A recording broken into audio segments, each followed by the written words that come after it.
मटिहानी विधानसभा में जो विकास होना था वह विकास नहीं हुआ। विकास का एक पैमाना होता है कि किस हद तक विकास होना चाहिए। रोड बना देना, नाले बना देना, पंचायत भवन बना देना, प्रगति यात्रा निकालना ही विकास का मकसद नहीं है। देखिए, मटिहानी समूह पुल बन जाए तो अच्छा है, चर्चा हो भी रही है, लेकिन जिस हिसाब से ठगने का काम किया जा रहा है उम्मीद नहीं लग रहा है। पहले डिग्री कॉलेज कहीं नहीं था, वहाँ पर खुल रहा है मटिहानी में भी। देखिए, जब चुनाव आता है तो डिग्री कॉलेज भी खुलता है, जब चुनाव आएगा तो सामू मटिहानी पुल भी बनेगा, जब चुनाव आएगा तो प्रमंडल भी बेगूसराय बनेगा। जो लोग प्रशांत किशोर का आज से लगभग साल भर पहले कहते थे एक भी सीट नहीं लाएगा, अब वो कह रहे हैं प्रशांत किशोर बहुत सीट ला सकते हैं। बिहार में चुनाव के कुछ ही महीने बचे हैं। सबसे नई नवेली पार्टी है जन सुराज, और जन सुराज के कार्यकर्ताओं में काफी उत्साह देखा जा रहा है। बेगूसराय के बखरी विधानसभा क्षेत्र में 6 अगस्त को जन सुराज के प्रणेता प्रशांत किशोर आने वाले हैं। उसको लेकर जोर शोर से तैयारी की जा रही है।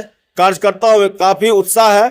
हमारे साथ हैं जन सुराज के युवा नेता अगम कुमार। मटिहानी विधानसभा क्षेत्र में इनका घर है, एकदम से युवा हैं, और हम इनसे जानते हैं कि क्या माहौल है जन सुराज का। क्या माहौल है? देखिए, माहौल पूरा चकाचक है, और माहौल ऐसा है जो आप कोई कल्पना कर नहीं सकता।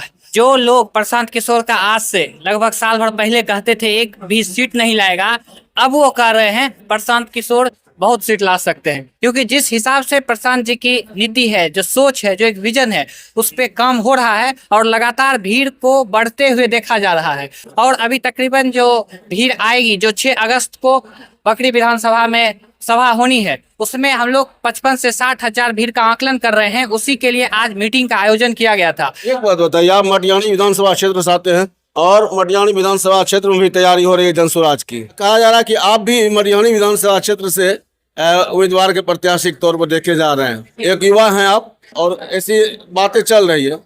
आपसे हम जानना चाहते हैं कि आप मटिहानी विधानसभा क्षेत्र में जो विकास हुआ है, या क्या हुआ है या नहीं हुआ है, उसको आप किस तरह से देखते हैं? देखिए, सरासर मैं एक लाइन में स्पष्ट करूंगा, मटिहानी विधानसभा में जो विकास होना था वह विकास नहीं हुआ। विकास का एक पैमाना होता है कि किस हद तक विकास होना चाहिए। रोड बना देना, नाले बना देना, पंचायत भवन बना देना, प्रगति यात्रा निकालना ही विकास का मकसद नहीं है। विकास का मकसद मैं यह समझता हूँ कि एक शिक्षा की, अच्छी शिक्षा की व्यवस्था होना चाहिए।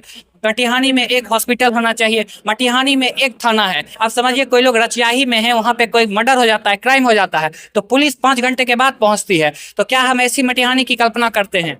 और वहाँ पे आप देखिएगा, पिछले 5 साल से जो काम हुआ है वह बिल्कुल ही असराहनीय है। मतलब सिर्फ क्षेत्र में घूमने से काम नहीं होता है, घर घर जाके न्योता पुरने से नहीं होता है। क्षेत्र में काम करना पड़ता है, जनता को संतुष्ट करना पड़ता है। और साथ ही साथ जो रोजगार की समस्या हम देख रहे हैं, वह कहीं पे भी कोई भी काम नहीं हुआ है। कहा जाता है कि जो हम लोगों का IOCL है, या फिर जो भी यहाँ पे पेप्सी प्लांट खुला है, मटिहानी के लोगों को रोजगार मिला है, लेकिन देखा जाए तो वहाँ ज्यादातर जो प्रतिशत लोग हैं वह बिहार के बाहर राज्य के हैं। ये पलायन आपके यहाँ काफी है? पलायन बहुत ज्यादा है। वर्तमान जो विधायक है उनका मैं ये समझता हूँ 5 साल में कुछ ऐसा मुद्दा उभर के आना चाहिए जो उससे पहले नहीं हुआ था। ऐसा कोई भी मुद्दा पे चर्चा या काम हुआ ही नहीं है। लेकिन जैसे जैसे चुनाव आ रहा है, विधायक जी का काफिला जो है वह बस बढ़ते जा रहा है। तो विधायक जी का दावा है कि सैकड़ों करोड़ रुपए की लागत से मटिहानी विधानसभा क्षेत्र में डेवलपमेंट का काम हुआ है। उन्होंने तो बस अपना बता दिया कि इतने करोड़ का रोड बना है, इतने करोड़ का नाला बना है। क्या रोड और नाला पे ही जनता वोट करेगी? जो लोग भूखमरी से मर रहे हैं, जो आज बाढ़ से त्राहिमाम है, मटिहानी की जनता के घर में जब पानी घुस जाता है, मैं पिछले साल बाढ़ में गया था, लोग रात भर कैसे काटते हैं यह उन लोगों से आप पूछिए। क्या मटिहानी की जनता को सिर्फ रोड और नाला बना के उससे वोट लिया जाएगा? क्या यही विकास है? जो मोदी जी बात करते हैं विकास की, मैं नहीं समझता हूँ रोड और नाले पर ही विकास होता है। अगर रोड और नाले पे विकास होता तो आज इंडिया जो है वह अमेरिका बन गया होता। अरे सामू में डिग्री कॉलेज खोल रहे हैं, पहले डिग्री कॉलेज कहीं नहीं था, वहाँ पर खुल रहा है मटिहानी में भी। देखिए, जब चुनाव आता है तो डिग्री कॉलेज भी खुलता है, जब चुनाव आएगा तो सामू मटिहानी पुल भी बनेगा, जब चुनाव आएगा तो प्रमंडल भी बेगूसराय बनेगा, जब चुनाव आएगा तो नए नए नेता भी आएंगे। तो कहने का मतलब ये सब एक चुनावी जब दौरा होता है तो नए नए एक लोग मतलब काम करते हैं लोगों को लुभाने का। ठीक है, तो वही काम हो रहा है। मटिहानी में कुछ होना जाना नहीं है। अगर होना जाना होता तो आज से पहले नहीं हुआ था। चुनाव के 1 महीने पहले ही ऐसा क्या होना है वह आज से 2 साल पहले भी कर सकते थे।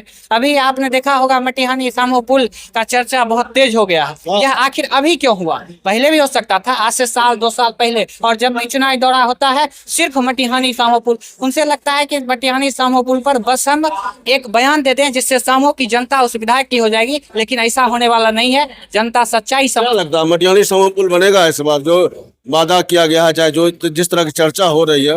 देखिए, मटिहानी समो पुल बन जाए तो अच्छा है, चर्चा हो भी रही है, लेकिन जिस हिसाब से ठगने का काम किया जा रहा है उम्मीद नहीं लग रहा है। नहीं, उम्मीद नहीं लग रहा है। अगर उम्मीद लग रहा होता तो सब जनता सपोर्ट करती, लेकिन सभी के तरफ से एक नकारात्मक भावना दिख रही है, नकारात्मक सोच दिख रहा है। यह दर्शाता है कि सिर्फ यह चुनावी जुमला है और इसी के आधार पे वोट लेने का काम किया जाएगा। जन स्वराज की मजबूत उपस्थिति रहेगी मटिहानी विधानसभा क्षेत्र में?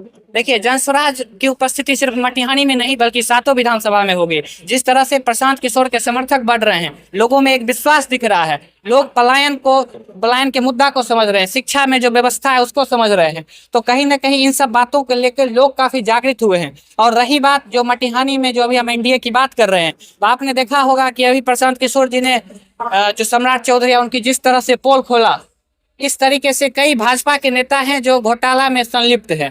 तो बहुत अभी जो चुनाव आएगा त्यों आपको दिखेगा कि भ्रष्टाचार में जो वर्तमान के विधायक हैं, जो वर्तमान के मंत्री रह चुके हैं, जो पूर्व के मंत्री हैं, किस तरीके से वह इस जंजाल में फंसे हुए हैं, घूस के जंजाल में। आपको समय आने के बाद दिखता चला जाएगा। तो हमारे साथ थे जन स्वराज के युवा नेता अगम कुमार, और काफी खुलकर इन्होंने बातचीत की। कैसी लगी बातचीत, अपनी राय कमेंट बॉक्स में जरूर दें। खबर पोस्ट के लिए विजय कुमार। कल्याण ज्वेलर्स बेगूसराय। इस तीज हमारे आभूषणों से निखरे आपकी खूबसूरती। सोने, चांदी और हीरे के अनमोल डिजाइनों का शानदार संग्रह और सबसे सस्ते making charge. Kalyan jewellers near the Bombay fashion, Kalisthan, Begusarai.